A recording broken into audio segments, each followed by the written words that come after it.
Debt comes in many ways, such as car loans, credit cards, personal loans, student loans, or mortgages. No matter how you have it, sometimes people just feel like they need help. Today we're talking about blasting away that debt so that you see some of this, getting rid of it, and you get to feel like this, relaxed and calm. Question is, how are we going to handle this? There are many strategies to pay off debt, such as the debt snowball, debt avalanche, and debt consolidation.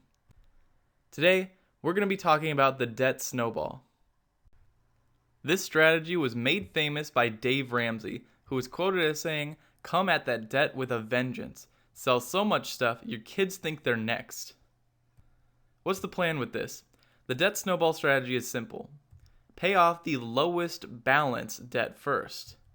You want to finish off the low-hanging fruit, basically. What are the advantages of the debt snowball? It feels like a nice progression, like you're building up to the boss fight in a game. So even though you're standing there in front of your loans and you feel intimidated, the debt snowball strategy psychologically gives confidence that you can defeat it. Now the disadvantages, however, is that it's not the most efficient method to pay everything off mathematically. But hey, after all, we aren't robots, so this might be the best strategy for you personally, and we'll get into that in a bit. Because after all, some people really need these step-by-step goals to help feel like they're actually accomplishing what they're setting out for. This is called the debt snowball strategy, so let's get it rolling and explain with an example. In this example, we have three sources of debt: student loans, credit cards, and our mortgage. For the debt snowball strategy, we are targeting the actual balance of whatever loan we have. So in this case, $30,000, $5,000, and $80,000. So going by the strategy, going with the lowest one first, we would target the $5,000 balance. Then we would target the $30,000 balance. And lastly, we would go after the $80,000 balance. This is called the debt snowball because we go from something really small and it gets bigger and bigger over time. Now, since we have these loans, we obviously have the minimum monthly payments, which in this case is the $300, the $150, and the $800 monthly payments, respectively.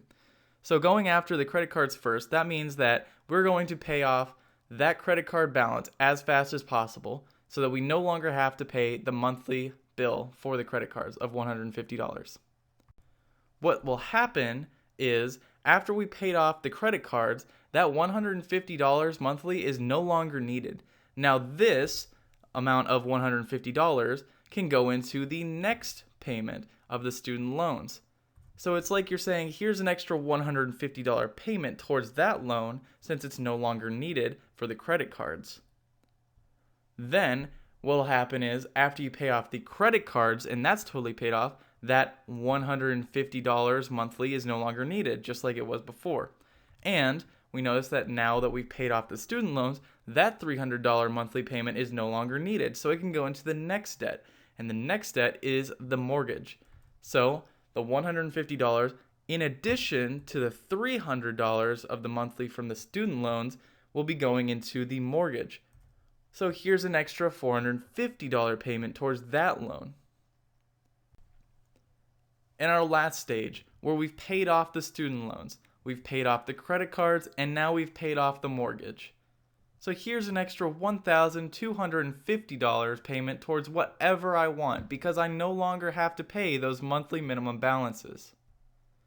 And congratulations, you've paid off your loans and now you're completely debt-free.